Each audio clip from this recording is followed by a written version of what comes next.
Olá, bom dia a todos, espero que se encontrem bem. Estamos aqui mais um dia para fazer um vídeo para vós e hoje vamos, dentro do plano da salvação, iniciar o tema do santuário. O santuário é o tabernáculo de Deus.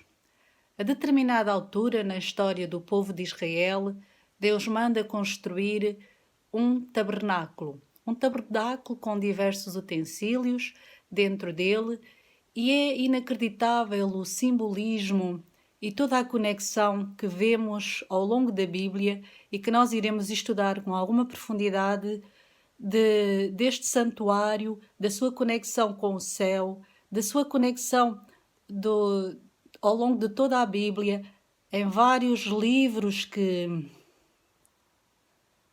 são estudados e que vamos estudar. Vamos verificar que todos eles falam deste santuário e do plano da salvação. Vamos ver esta conexão e vão ver que vai valer a pena, porque é incrível toda a preciosidade, todo o pormenor com que Deus explicou tudo aos seus filhos e deixou escrito também para nós estas situações. Antes de chegarmos ao tempo de Moisés, que foi na altura que Deus mandou fazer então este tabernáculo como o simbolismo de um tabernáculo que também existe no céu e como simbolismo de como eles deviam representar o sacrifício de Cristo, que Cristo iria fazer por nós no futuro, quando isso depois aconteceu, quando Jesus veio à Terra e quando morreu pelos nossos pecados. Antes de iniciarmos propriamente o tema e explicarmos o que era o santuário e como funcionava, vamos fazer um breve resumo da história da Terra até a Moisés. E temos então o nosso primeiro pai, Adão, e nós vamos verificar que os nossos primeiros pais viveram muitos anos. Viveram muitos anos e, como tal, tinham tempo para ter muitos filhos. Por exemplo, Adão viveu 930 anos, morreu com essa idade. Adão, além de eles terem muitos filhos, porque viviam também muito, eles tinham filhos com uma idade muito avançada. Por exemplo, Adão teve o primeiro filho, que se chamava... Primeiro filho não, o filho mais significativo, porque nós vamos apenas falar daqueles que seguiram os caminhos do Senhor. Aquele povo que lá nós falámos anteriormente noutros vídeos, que são o povo especial de Deus, que sempre andou nos caminhos do Senhor. Porque, obviamente, que a Bíblia fala de outros povos que não andaram nos caminhos do Senhor, até o próprio povo de Israel escorregou várias vezes, servindo a outros deuses, que não o Deus de Israel. No entanto, existia sempre dentro, mesmo do povo de Israel, alguns remanescentes que não curvavam o seu tronco a Baal, como diz muitas vezes a Bíblia. Então, Adão, com a idade de 130 anos, teve um filho a que pôs o nome de Sete. Sete, por sua vez, com 105 anos, teve um filho a que colocou o nome de Enos, e Enos, aos 90 anos, um filho que colocou o nome de Cainá. Cainá, com 70 anos, teve Maalalel. Maalalel, com 65 anos, teve então Jarad. Como veem, muito novinhos todos quando tinham os seus filhos. Jarad, com 162 anos, teve Enoque. E Enoque, com 65 anos, teve Metusalém. Metusalém, aos 187 anos, teve Lameque. E Lameque, aos 182 anos, teve Noé. Noé, imaginem, com 500 anos de idade, teve 3 filhos, Sem, Cã e Jafé. Depois, Sem teve vários descendentes, filhos e filhas, assim como os seus irmãos. No entanto, a linhagem mais significativa é a de Sem. E nesta altura, antes de terem filhos, ocorreu o dilúvio. Estávamos aqui mais ou menos com uma idade de cerca de 1650 6 anos, que é a idade aproximada para o dilúvio. Reparem que nós acreditamos, de acordo com estes escritos, de acordo com o que está na Bíblia, que a Terra terá cerca de 6.000 anos. 4.000 anos antes de Cristo e 2.000 anos, neste caso 2019, depois de Cristo. Pois bem, então estamos em 1656, quando acontece então o dilúvio. E após o dilúvio, eles saem da arca, e ao saírem da arca, têm então vários filhos e filhas, até que chegamos a um nome muito especial, que vocês devem conhecer, que é Abraão. Abraão, que era filho de Tera. E Abraão casou-se com Sara. Sara era estéril. Depois de muitos pedidos feitos a Deus, Deus fez-lhe uma promessa, que eles iriam ter o filho da promessa e que a sua linhagem ia ser, a sua descendência ia ser muito grande. De acordo com a sua descrição, ia ser tão grande como as estrelas do céu. Então, com 100 anos, Abraão tem Isaac e depois, mais tarde, Isaac casa-se com Rebeca e aos 60 anos, Rebeca tem 2 filhos, Esaú e Jacó. Destes 2 filhos, o mais importante que importa destacar é Jacó. Jacó casou-se com 2 filhas do seu tio Labão, que é Raquel e Lia. E Raquel tem então, nesta altura que surge Abraão, estamos mais ou menos com uma idade da Terra de 2083 anos, de acordo com esta contagem que é descrita da Bíblia destes nascimentos, destes filhos. E quando chegamos a Raquel, Raquel também era estéril, não tinha filhos, e depois de muito orar ao Senhor, e porque nesta altura quem não tinha filhos efetivamente acreditava-se que era amaldiçoado por Deus, porque filhos eram na verdade a bênção de Deus, ainda continuam a ser. No entanto, quem não tinha filhos nesta época acreditava-se que tinha alguma maldição, porque filhos era símbolo de riqueza do povo. Raquel então tem passado algum tempo o primeiro filho, que é José. Mais tarde teve um outro filho que foi Benjamim, o qual acabou por provocar a sua morte quando o seu nascimento. E este filho, José, que Raquel teve, Jacó tinha, além de José e Benjamim, de Raquel, ele tinha vários filhos, porque ele teve filhos de Lia, da sua irmã, e também de 2 concubinas, que eram servas, quer de Raquel, quer de Lia. Portanto, no total, Jacó teve 12 filhos. 12 filhos que mais tarde se tornaram as 12 tribos de Israel. E este número 12 tem um termo muito significativo na Bíblia. Nós iremos ver muito mais à frente, mesmo em termos da cidade de Jerusalém, tem 12 portas, portanto o número 12 é um nome muito significativo. Ainda que não tenha sido vontade do Senhor e que tenha dado muitos problemas, que se nós verificarmos na Bíblia e lermos com atenção, houve muitos problemas pelo fato de o plano de Deus que tinha sido estabelecido de um homem para uma mulher ter sido, de alguma forma,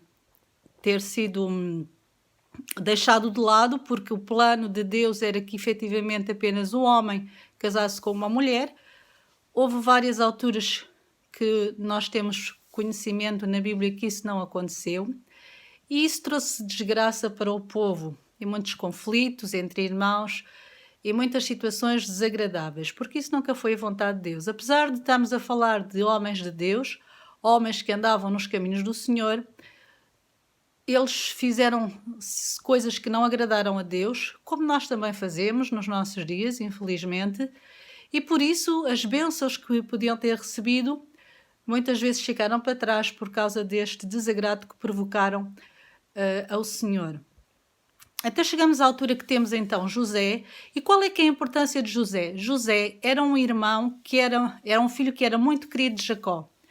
Este filho, por ser muito querido de Jacó e preferido perante os seus irmãos, além de ser filho da sua mulher Raquel, de que Jacó amava muito, era um filho muito querido. E era um filho que tinha um significado especial, porque Deus já lhe tinha dado alguns sonhos que lhe indicavam que ele ia ser uma pessoa muito significativa e especial no plano de Deus para o povo de Israel. Por causa dos ciúmes que os irmãos tinham de José, acabaram por vendê-lo para o Egito. E no Egito, José foi escravo. No entanto, devido à inteligência e sabedoria que Deus lhe deu, porque já estava determinado que efetivamente era esse o plano de Deus para José. No entanto, ele passou por algumas provações e ele manteve-se sempre fiel a Deus. E ao José ser vendido para o Egito, ele passou lá algum tempo no Egito, até acabou por ser preso. No entanto, mais tarde, o faraó teve 2 sonhos e José, como interpretava sonhos, isso foi descoberto por 2 servos do faraó na prisão, um padeiro e um copeiro. Eles acabaram por dar indicação, mais tarde o copeiro acabou por dar indicação ao faraó de que havia alguém que conseguiria interpretar os seus sonhos. Isto depois do faraó ter consultado magos e adivinhos e ninguém lhe conseguir interpretar o sonho. E o sonho tinha a ver com espigas gordas e espigas magras, vacas gordas, vacas magras, e basicamente o que é que isso significava, que depois, posteriormente, José identificou que iam ser 7 anos de fartura e 7 anos de miséria. E deu então ao faraó a indicação de como ele devia fazer para que nos 7 anos de miséria o povo pudesse sobreviver. Pois bem, depois de toda esta sabedoria que José mostrou ao faraó, o que é que aconteceu? O faraó nomeou como primeiro-ministro do Egito. E quando José foi primeiro-ministro do Egito e chegaram ao tempo em que houve fome, o povo de Israel também passou fome e foi comprar comida ao Egito. E ao irem comprar comida ao Egito, acabaram por conhecer José, não o reconheceram inicialmente, mas mais tarde José acabou por se apresentar aos irmãos e levou, em resumo, toda a sua família para o Egito. E foi então o povo de Israel para o Egito e começou a multiplicar-se, começou a crescer em grande número, tal como Deus tinha prometido. No entanto, passado algum tempo, José morreu, o faraó que gostava de José também morreu e o povo continuava a multiplicar-se grandemente. E a determinada altura, os egípcios acharam que o povo já estava muito grande e que, se houvesse uma guerra, se podiam voltar contra eles, então decidiram que iriam tornar o povo de escravo. E o povo passou a ser escravo e passaram a padecer muito com os egípcios. Então o faraó, para tentar controlar que o povo não crescesse mais, mandaram matar todos os meninos que nascessem do povo de Israel. No entanto, as parteiras acabavam por não matar os meninos porque tiveram pena das mães e dos bebés. A determinada altura, uma família descendente do povo de Levi, da tribo de Levi, portanto, um dos irmãos de José, tem então um menino e a mãe, que não queria que o menino morresse, fez um cesto de verga e colocou-o no rio Nilo, com a esperança que a filha do faraó ou alguém do palácio pudesse encontrar e cuidar do menino.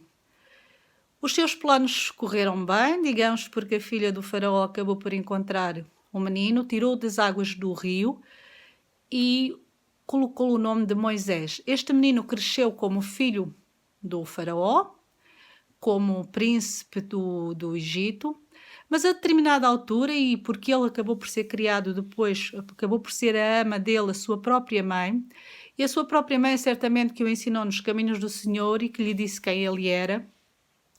E a certa altura, Moisés vê um egípcio maltratar um hebreu e acaba por matar então esse egípcio. Com medo de represálias, ele acaba depois por fugir e ele foge depois para a terra de Midian. E em Midian ele conhece a filha de um sacerdote que se chamava Zípora e acaba por casar-se com ela. Ele passa muito tempo a cuidar de ovelhas portanto, em Midian, para onde ele fugiu, até que a determinada altura Deus fala com ele e diz que o povo está a sofrer muito no Egito e que ele tem que o ir libertar. Inicialmente Moisés não aceita esta proposta de Deus porque diz que ele não sabe falar. No entanto, Deus promete-lhe que Abraão o irá ajudar e que ele irá então ter que libertar o povo da escravidão do Egito para que o povo possa então sair e servir ao Senhor. São feitas várias ameaças ao faraó. O faraó não aceita que o povo saia. São derramadas várias pragas para o povo egípcio, até que a determinada altura eles deixam o povo sair. E o povo sai então e vai para o deserto e acaba por andar 40 anos no deserto, apesar de não ter sido inicialmente esse o plano de Deus.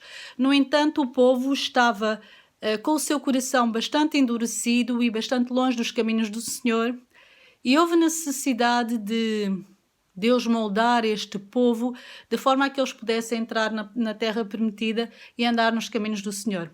E é nesta altura, então, que Moisés sobe ao monte e lhe são dadas as leis, a lei dos mandamentos de Deus, escritas pelo próprio dedo de Deus, que iremos falar em outros vídeos, e é-lhe também dado um modelo do santuário de que ele devia, então, estabelecer na terra. Portanto, este tabernáculo e todos os simbolismos.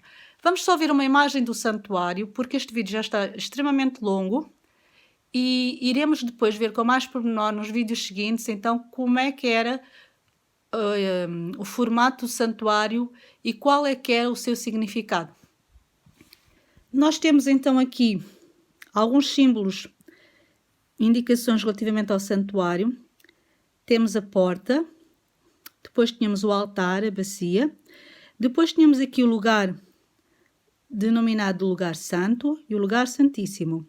No lugar santo tínhamos o candelabro, a mesa dos pães, o altar do incenso e a arca. E basicamente era esta a imagem do santuário, com 12 metros por 6 metros, 12 metros de comprimento com 6 metros de largura. E nos próximos vídeos vamos então começar a verificar os vários simbolismos do santuário e também ao longo da Bíblia de como este santuário é descrito e qual é a importância para o plano da salvação. Entretanto, desejo-vos a todos um bom dia, fiquem bem na companhia de Jesus, é o meu desejo para todos.